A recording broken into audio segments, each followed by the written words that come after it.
What's good, y'all? Welcome to the Basami Podcast, where we talk about purpose, society, and space. Today we have a special guest who is a longtime friend of mine, Josh Wright.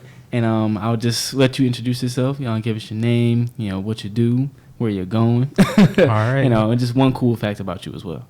Okay, cool fact. What's up, everybody? I'm Josh.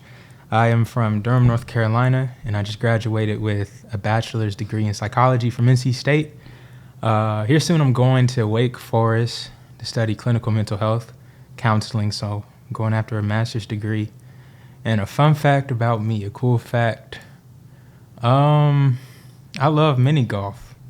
I like to think of myself as a champion, but I don't play that often to claim it. So, but yeah, y'all should see me on the mini golf course. Mini golf course. Yeah, I don't know what they really call it, but yeah, something like that. It's like putt.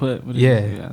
I don't know. Which one sounds better, putt or mini golf? I like putt, but sometimes it comes out wrong, and so I say mini golf to be clear with people. That makes sense. Yeah. And you said you're going for the masters. I mean, that's a lot of school. Yeah, and I got a long way to go, but I don't know. I don't mind school that much because like in the summer times, like now, I get kind of bored.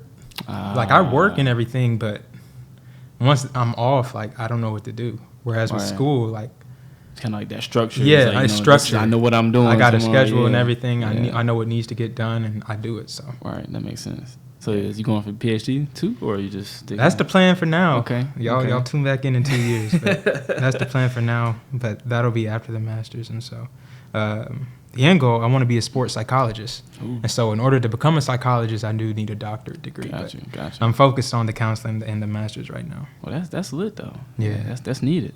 Yeah, especially among us. Yes, people that look like us. Yeah. Oh yeah.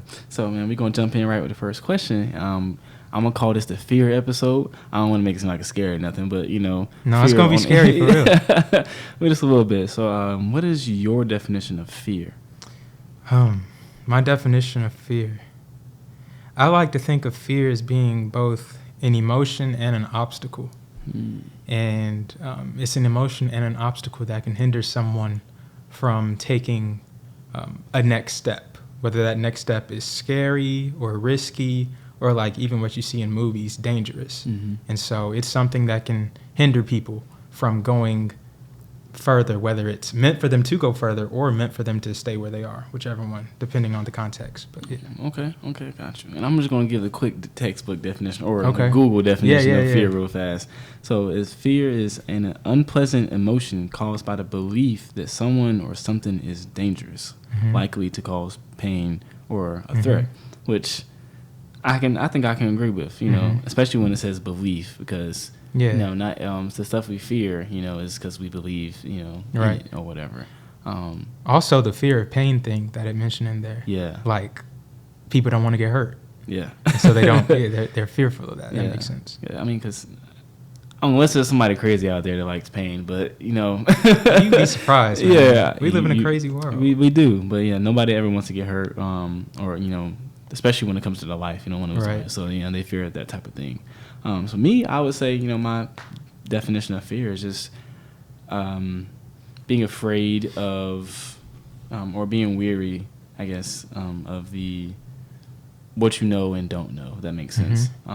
Because you can be scared of the unknown. I don't know what's out there, so I'm not going to go out there. Boom. Or I know what's going to happen to me, so I'm going to be afraid, because I don't want to, be hurt because I know that's going to happen, something like that. So that's what I think, my definition of fear would be when it kind of boils down to the definition of it. Yeah. But real quick, do you have any like big fears? Big fears? Yeah. Or it could be like a small fear, like fear of bugs or whatever. But what are your like biggest fears? I think a rather silly one is like I don't like going underwater. I can't swim, and I don't know. Hey, what? It's not that funny. But no, I just don't like going underwater. But a serious fear that I have is probably the biggest one is probably like losing family. Like my foundation, the ones that helped me and raised me, and I still call on them today. And so for me, losing that would be quite the adjustment that I'd have to make. And it's something that I'd rather not want to do right now. Gotcha. So is it like a fear of what's going to happen next? If, I guess I don't want to say because everybody dies eventually. So it's not in the sense like losing them early, but it's like like a fear of what my life will like next after it happens. Yeah. Okay. I would say so because, like I said, they still play a big part in my life. I still think there's a lot of things that I can learn from them, especially like my parents. Oh yeah. And I'm just a really big family guy, and so, I call on them like every day, and I don't say I still rely on them. Like I'm old enough to do things for myself, right? And I like my independence, but at the same time, I like having the comfort and knowing that my backbone is still there if I need it. Yeah, and I guess that's something that I'm fearful of losing eventually. Got you. That makes sense. Perfect, man. Even me, I'm learning to be a family guy. No pun intended. But no, like I'm learning because I've always questioned, I guess the quote unquote obligation because of blood, and I'm still like questioning it, to this day, and having conversations with my dad. I think even now, I think I would still be like lost, if, for God forbid, something happens to them now, especially now. Like you're in a place where you're old enough to take care of yourself, and you can probably, but at the same time, you enjoy having that comfort that they're still there. Yes, like, hey, exactly. I need this, I need that, or just knowing, it's your comfort zone. Yeah. So something you always know, and he's like, I can always, hopefully, I can always go back and talk to him, and feel that comfort of family. Sitting around the table, having some good food, good conversation, good laugh. So I feel that definitely. So real quick, so what role does fear play in motivating us to pursue our purpose? Wow. And motivating us to pursue our purpose. Yeah. I would say it depends on the person. Some people look at fear and actually embrace it, like stepping up to a challenge, maybe. And for them, that fear may be a challenge, motivating them, of course, to go further, depending on what the context is, of course, whether it's like going after a job or a person, moving away from home. That can be scared to people, but also motivate them because they don't want to stay stagnant. And so I hope that answered your question. Yeah. It can kind of be a push or give someone a drive to go further. Gotcha. So you have that half of you that's like, it's scary, but that other half is like, I got to do it for myself because that's how I'm going to develop into the person that I want to be one day. Gotcha. So that's like the fear of kind of like moving forward type deal. Yeah. Got you. So I think, and that's really good. I think you also look at it on the other side of that. It's like, if I don't move forward, the fear of, going backwards. The fear of... Or even just staying the same. Yeah. Because the same might be cool right now, but you look ahead like 5-10 years and you realize you're the same and you're like, what am I doing? Because you see all these other people that you might have grown up with, that you work with, similar in age and everything, and they've moved on with their lives, but for whatever reason, you haven't, so... Yeah. Oof. That's it definitely is a scary thing. I hope to never have to encounter that. I mean, even now I kind of look at it sometimes. I'm like, they're doing great things. Right. I know them since elementary school. We've known of them. Like, they're doing some good things. Like, I'm proud of them, but I'm just like, what am I doing? Yeah, exactly. Am I still? And that's a whole nother conversation, man. That whole comparison thing. Yes. Like, it's one thing to be fearful of not moving forward, but it's another thing to be looking at other people and comparing their situation to yours and thinking you're behind just because they're a step, not even a step ahead, but just at a different phase. Yeah. I think, and I hope I don't far away too far from the question, but you're fine. Sometimes we grow up with these people and we're the same age as them. We go to parties with them, we play sports with them, whatever. And we begin to look at it as we continue to get older, and you kind of drift ways. It doesn't mean anything bad happened, it's just natural. You grow up and you drift ways with those people, but you still follow them, you still see them, and you see them doing stuff that you haven't done yet. But that could just mean they're on a different phase than you are. Yeah. And it's not necessarily a bad thing. It's just something that you get to, be thankful for them, and then kind of like a looking forward to it for you, because it'll happen to you too someday. Yeah. I'm guilty of that too. I've gotten stuck in the comparison land, watching other people move on to facets that I haven't gotten to yet. But I just remind myself to, try not to compare, just to, enjoy your journey. Yeah. Yeah, because everybody has their own. Yeah. Yeah, and I was talking. Run your race. Yeah, everybody has their own race. I was talking about that not too long ago. Pretty much everybody has their own timeline. You know, this person might be way up here in their own timeline. You might be back here in your own timeline, but you'll eventually get here because you'll get there. Yeah, because they're not the same timeline. So Yeah, you'll think get like there. you know, like the Marvel universe. You know, not the they got the branches or whatever. But you know, that's off topic. But next question. So, how can understanding and embracing our fears lead to a deeper sense of purpose? So, like we talk about how like fear motivates us, but if we I guess understand where that fear is coming from, how does that help us? Help us define what we're supposed to do in life. Your purpose. Yeah. Or I think understanding the context of the fear or where it comes from can help you to sit down with yourself and reflect on what needs to be done to overcome it. Knowing that, base, like, okay, this is the fear. This is what's holding me back. Now you can move on to what can you do to step over or overcome that fear. And you can decide to take it in steps. You can decide to take a big risk. It's really up to you. But for me, the step-by-step process works best in that case because, what's something that I can do today or this week or even this month to get closer to where I want to be in overcoming that fear. So just knowing where it comes from, it helps you to develop kind of a plan. That's what I like to think about it. Gotcha. A plan to move forward anyway. Right. Even if the fear is currently there, it won't always be there if, you plan around it. So. Yeah. I feel that. That makes sense.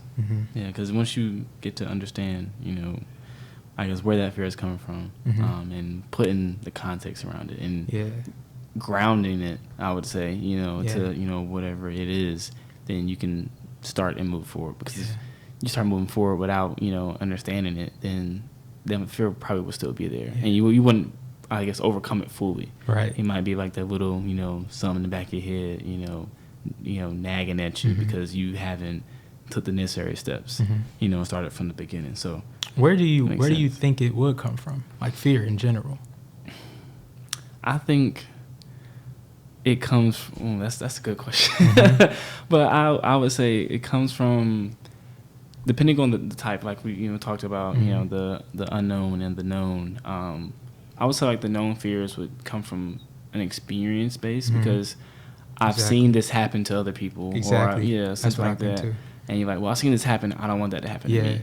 And just because it's a possibility. Exactly. So this could happen. This could happen. And then it's I'm afraid that, I think so. Yeah. And that's a hindrance, depending on, the situations, of course, that's a hindrance when it comes to fulfilling what you want to do. It's well, you're not that person, maybe if you do something different, you might get a different outcome or whatever. So I don't think, depending on the situation, letting that hinder you, it could be that, I don't want to say it's detrimental, the word, I guess. It can be. Yeah. Yeah, I agree.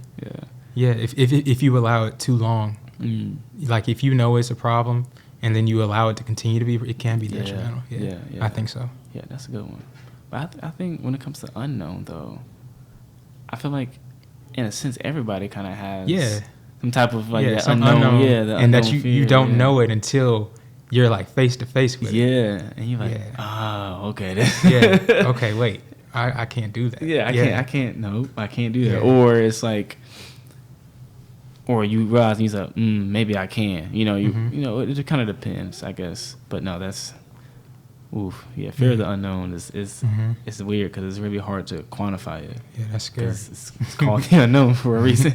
Yeah. But no, that's good. Where do you think it comes from? I mean, I know you did agree. Yeah, I would agree definitely by experiencing other people go through stuff. I think imagination can be something too.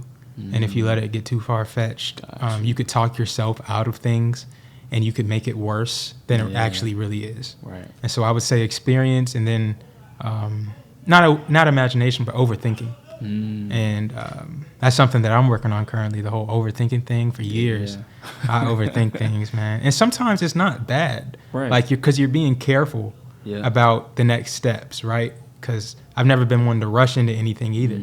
But there's definitely times where you're missing out on things because you're thinking about it for too long. Yeah. You're thinking too much about the negatives, or you're being too pessimistic instead of optimistic. Yeah, you just and so take them steps. Yeah. So definitely experience, but also up here, like the mental and the overthinking aspect.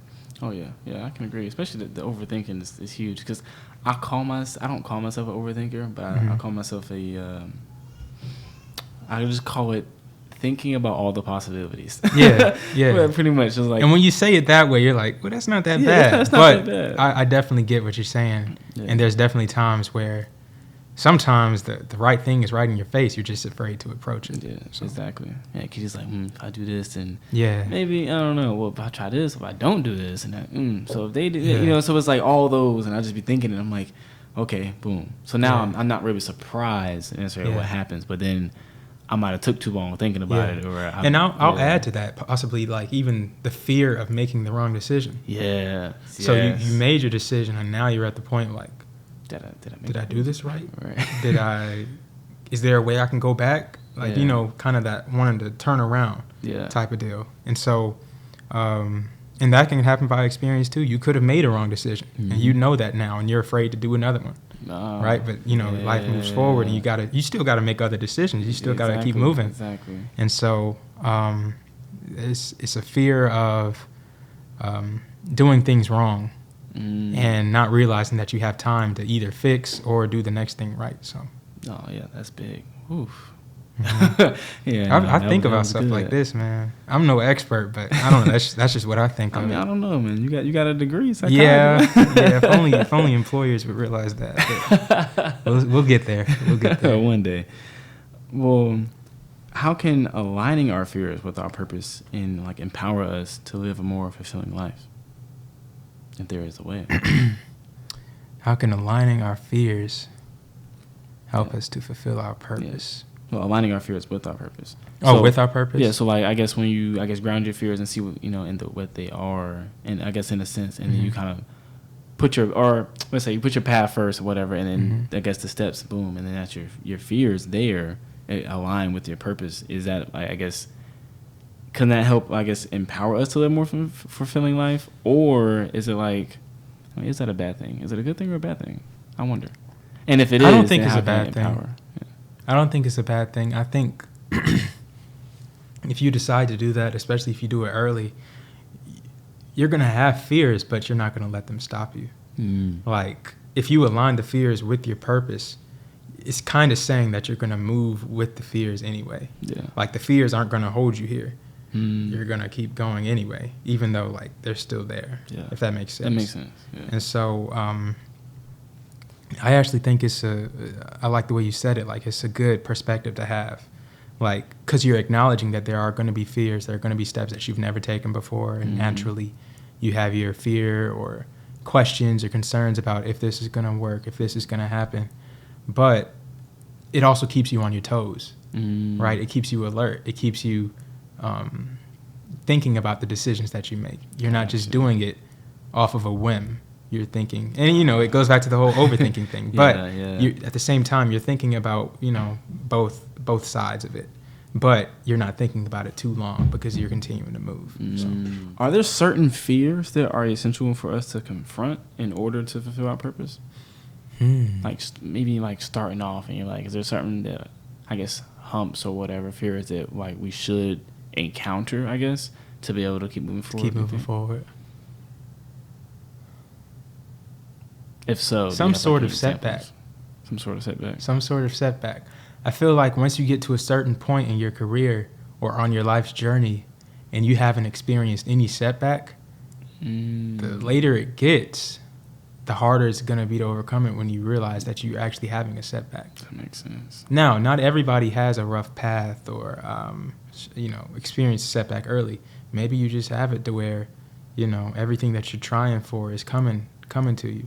Yeah. But I think eventually at some point you're going to have to learn how to manage and navigate how to move forward through setback.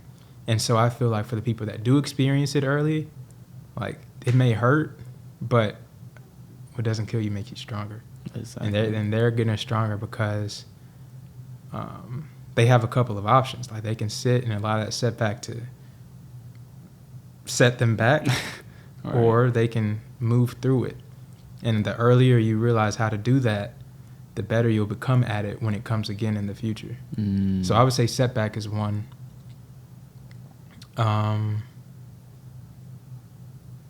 I think everybody should fear staying the same. Not moving, Not moving. growing. Yeah. And I guess that relates to the first one, but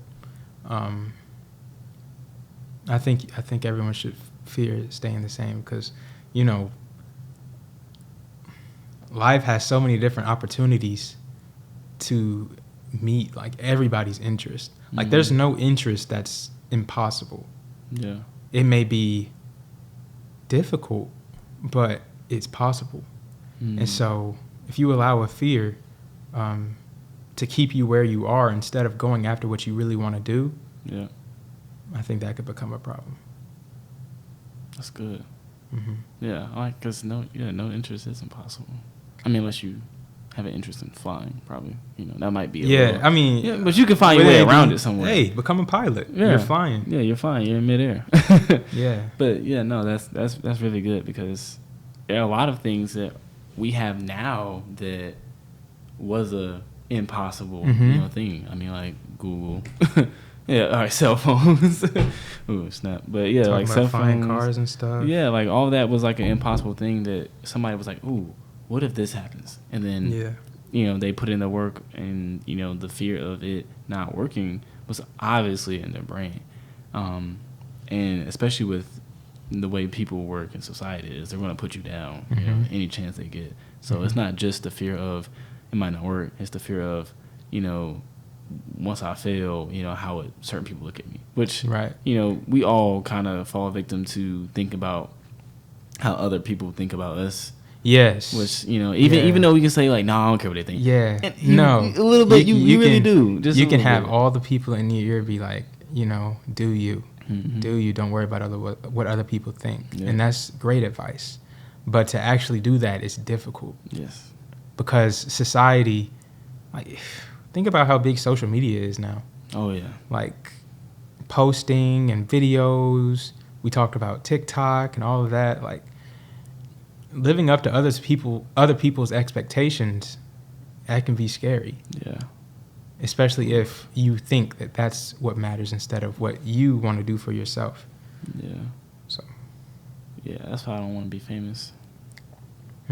I would just be. Yeah. I couldn't do it because everybody's in your business. Yeah, everybody's in my business. You don't get a chance. You don't get a chance to make those same mistakes. No, you can't. Without being exploited. You can't be yourself. Like you can read your comments, bro. You did that. I know you did that before. Yeah. But because I'm the one that's in front of the camera, I'm the athlete, I'm the movie star, I'm the rapper, I'm supposed whatever. To be, yeah. I gotta be a model citizen. I gotta be open. I can't be normal. Yeah. Or else I'm gonna be ashamed for that. Yeah. Oof. I hate it. I mean, but it's the world we live in, and now we have to, you know, find a way around it. Yeah. So, I guess if you are like, I guess that big is the fear of, I guess, being judged. I would say in a sense, or judged harshly, especially. Yeah. I mean, because some people they'll post on social media, and some people like, nah, I don't really care what people saying or whatever. Yeah. But like, I think to a certain extent, you know, you read that wrong comment / right comment, and you're like, oh snap, like that actually felt a little something. I didn't think people thought that or whatever, which I would say in a way I think I have some fear, in that sense a little bit, because I'm like, well, man, I'm not putting obviously me, the real me, because on social media, you're really thinking about like something out there. Yeah, I'm like, dang, and that's what you think about what I just put out exactly. there? Oh, okay. Exactly. So that can hinder you from like being your true self because, you don't think the same way that everybody else does. Yeah. You may look like somebody else, but that doesn't mean you think the same. Yeah. And so if you're exposing the way you think on a platform and somebody doesn't agree with it, boom, all it takes is one mean comment, and then you got people liking that comment. You see that heart beside that comment. I'm like, whoa. Yeah, what's going on? What? You don't have to agree, but I'm not crazy for thinking that way. At all. Yeah. Just for having an opinion. Yeah. And, that's big. That is huge. That's a whole nother conversation. Yeah. Whole nother conversation. But do you, do people mainly fear what they know or what they do not know. I mean, even from like I guess statistics. Well, I finally said that word right. Statistics point of view. That's a tough one. Oh yeah, I hate it. But yeah, I guess like generalized, like people maybe like a study or anything. Do you think people fear what they do not know or what they do know? I would feel like the unknown would be more scary, because if you know it, you can prepare for it, right? Mm-hmm. If you know it, you can prepare and you know what's coming. The unknown is different. The unknown is like, this could happen, but, you know, it could go in a totally different direction.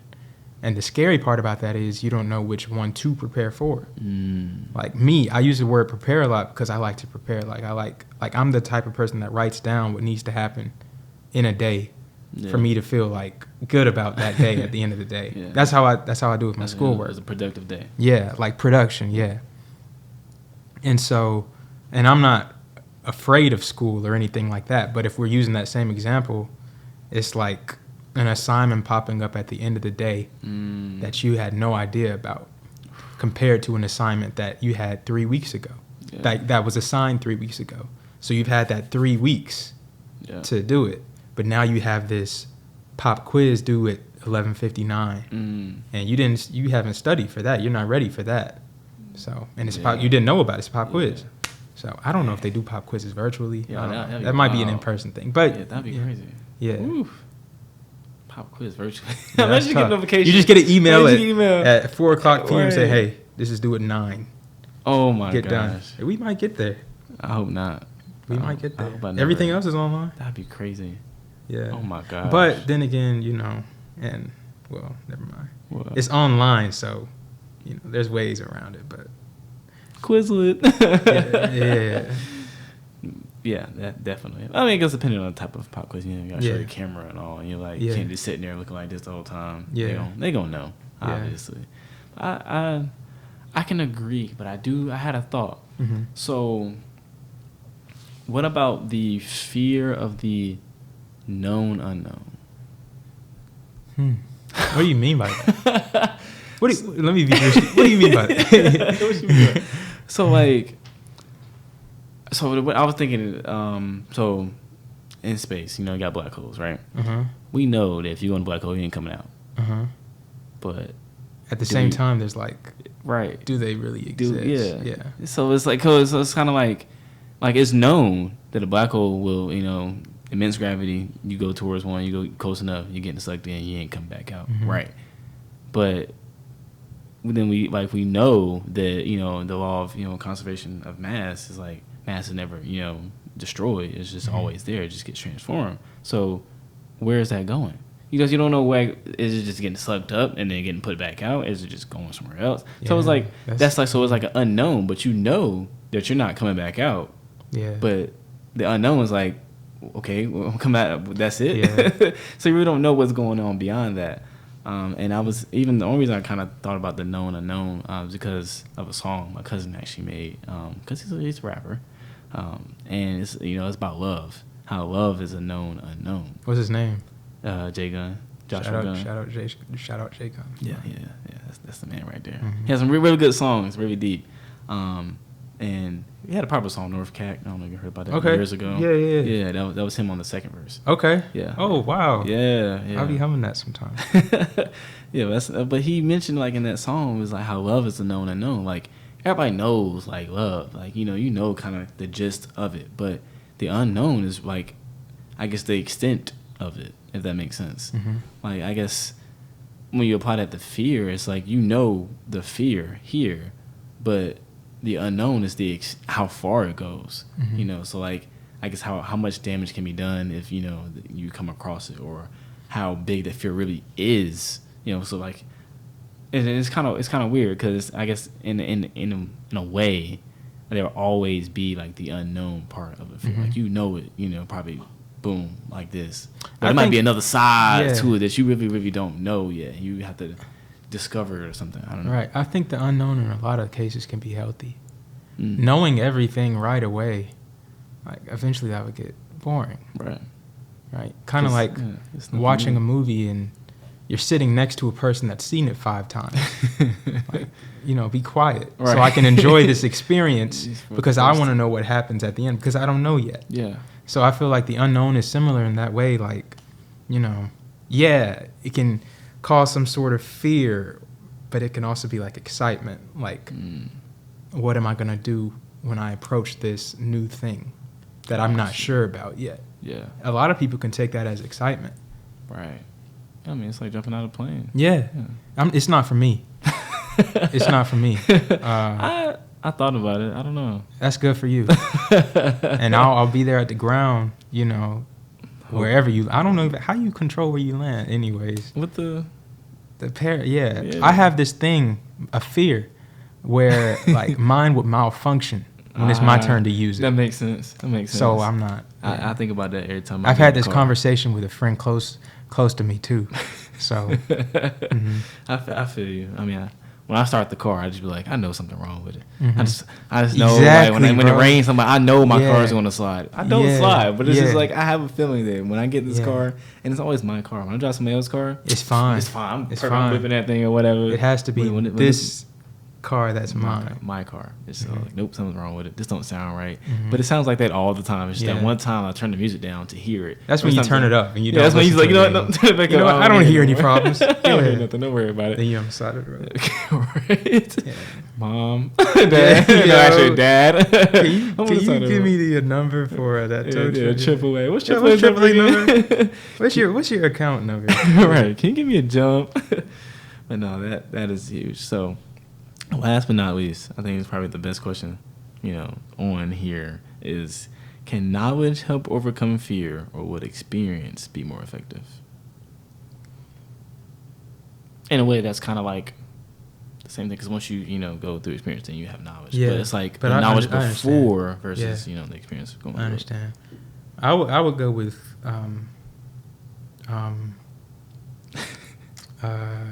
knowledge or experience. I would go with experience. Okay. Because like we said before, no one is all knowing. Mm-hmm. Even if you know of something, I think you'd be better off experiencing how to get through it and then getting through it.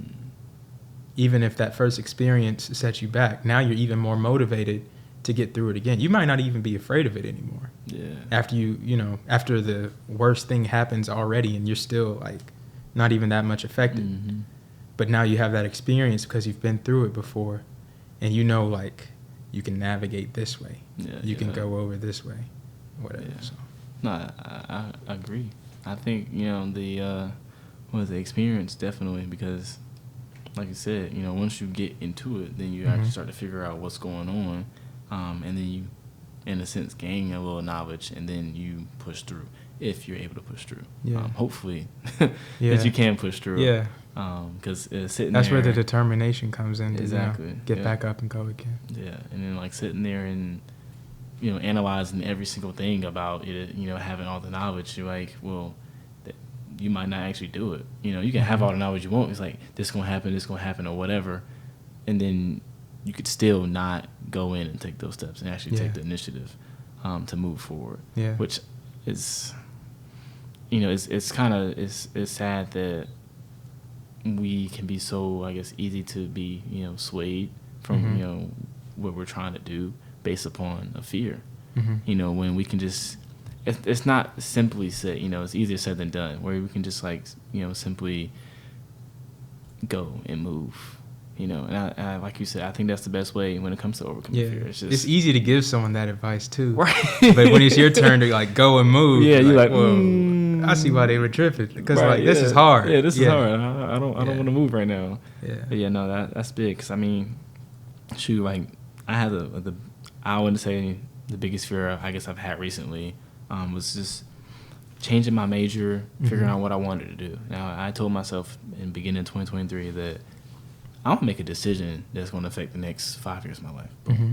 Said that everything, I kid you not, happens, and I'm like, military starts hitting me up. I'm like, ooh, what do I do to the military? Because I don't know if school's the right thing for me, because I'm not making good grades. I don't know if I want to transfer, da-da-da-da. So I'm like kind of scared because I don't know where I'm going. I don't know where my path is. I work here at a media company. I'm like, do I really want? Is that me? You know, is astronomy still my thing? Do I actually still like astronomy? And you know, so it's like that fear of kind of figure out, you know, who am I? Kind of, if that makes sense. You know, what is my purpose?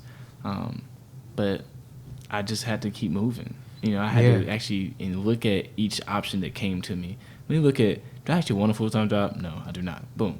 Simple as that. I don't need that. Do I want to go to the military? Let me exhaust all my options in the military. Let me ask people that have been in the military. Let me ask people that, you know, are in the military. Let me see, you know, what is it, you know, that's so good / bad about the military. Right. Seeing that wasn't for me, boom, exit it out.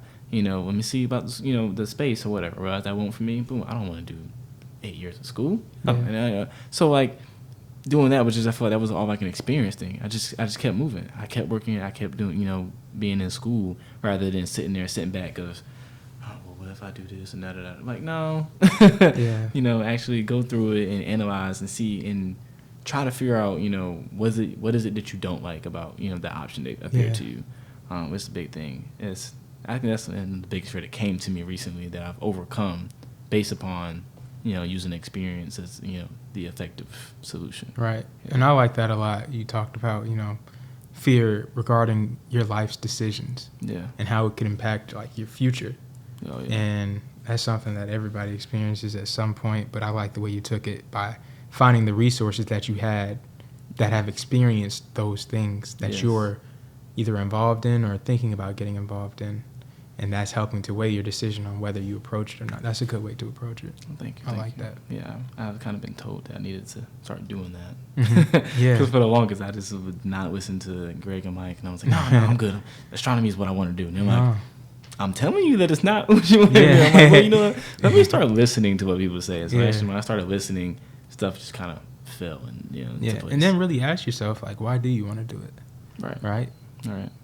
You know, astronomy. You know, what is it? Who is it? What do they do? What is appealing about astronomy that makes me want to pursue it? And if you're struggling to answer those questions, then you may not. Right. And then if you know, you still want to pursue it anyway and see what's there, I don't think there's anything wrong with that. But now you at least know to be open to other things. Yeah. It's like telling athletes that they need to have some academic stuff. Because, you know, not everybody's going. Nope. Very few. Very few. Get drafted. And you're like, all right, well, I need you to have in a any sport. Yeah. Oof. Yeah, I hope. That's what I wish for my friends that are still playing football, that they go. Because I don't know what they want to do. And it would be nice, you know, to know. I'll probably ask them one day. But, you know, since they, you know, they're playing football, it's like, well, you know, y'all know the odds. You know, the possibility that you might not be, you know, drafted. So either that motivates them, you know, because the fear of not being drafted, or that can, you know, hinder them back. I'm like, you know what, man, I might not be drafted. I don't know. And they need a friend to talk to them about that. Because while you are a friend, you want them to, like, get the best out of it. Yes. You want to go to the league? I'm going to be here, and I'm going to help you get there. But if we don't, you know, let's just be real. Oh yeah. Well, I do have one quick question. It's very off topic. So since you know, you were doing the podcast for NC State and all. How does it feel to be on that side? It's nice, man. It's nice. I don't have to keep looking at my phone for questions. I didn't have to do the intro. I'm not going to have to do the outro. It's just, I enjoy answering questions. I don't know why. But, I don't know. I feel more relaxed in this seat, I think. Okay. Yeah, but I wouldn't have a problem hosting again either. Because it's something that I could get even more comfortable with, you know? But I don't know. I think you did a really good job, like, setting the tone for the conversation. Like, it's nothing to be uptight about or anything. We're just talking. Thank you. And so you did a good job with that. But I'd say it's definitely a little bit more relaxing on this side. You know, I have to get your brain thinking about, ooh. Because, you know, you had to do a lot of preparation. Yeah. You're coming up with these questions. Yeah. Who am I going to ask? You know. Yeah. How long is this going to take? Edit. You know, a response to some I had answers. A team to help me. Shout out to you. I had a team to help me edit. But, you know, that's stuff that I've thought about before, posting it and who's going to like it and stuff. All I need to do is post it on my page and get people to go to it, you know, so. No, it's an experience for sure. But so let me ask you this. Do you like being in that seat or more behind the camera? I definitely like being behind the camera. Really? I do like being behind the camera. I think you're doing well. I think you could get used to this, man. I think this is cool. Yeah, it to me. I would say it's a fear. You know, a fear just kind of public speaking in the sense. Okay. You know, talking to people, being in front of everything. Yeah. Because I'm still working on that. You know, we had a shoot like a while back, and he was like, "Corey, just speak up." I'm like, "What you mean? Bro? I don't want to speak up. I'm behind the camera. I don't need to speak up." He's like, "No, bro. Say what you need to do and count down or whatever." I'm like, "Okay." Yeah. So I had to project my voice more or whatever. Right. So I'm kind of learning to do that now. But Good. it's still nice being back there sitting. Cause then I have control of the set necessarily. Mm-hmm. Here I feel like I'm out of control. Not necessarily like, I want to be in control all the time, but it's like now if something goes wrong, I can't go over there and fix it because I'm here. If that makes sense. So, but you know what's cool? What? Now you can do both. Yes. So that's true. The more skills you have, the better. Yeah. Public speaking wise, just wait till this blows up and you're doing live shows, man. And we're gonna look back at this conversation and you're gonna laugh at yourself because you say like you need to improve your public speaking, and that's good. But you're gonna get to a point to where like you got it and you won't even really think about it anymore. Yeah, it's gonna be like talking to anyone. Yeah, wow. You won't even see that large audience. Yeah, right there. I feel like it reminds me of like the movie Soul. I feel like when you're comfortable, like in that sense, like you're in the zone. You're just straight. You're in the zone. You're in the zone. Your body goes to whatever. I forgot what the place was called in the movie, but like your body goes, in the zone or whatever, and you're there in the moment. Oh, that's deep. Yeah, I like that. Yeah, that was good. Well, Josh, I appreciate you coming on. I appreciate all your opinions. Yeah, it was a great conversation we both had. I hope you liked it. Did you like it? Okay. Yeah, I appreciate you having me. This was a lot of fun. Oh, yeah, I appreciate you. And no problem, of course. Might have you back. You never know. Hey, might have to bring everybody back. I'd love to. And we can talk about, anything, man. Grad school, anything. Because I don't know yet, but I'm going to learn real soon. So. All right, bet. I appreciate it, man. Well, I hope you all enjoyed listening. I hope you all learned something from here. I appreciate y'all. Peace. Peace.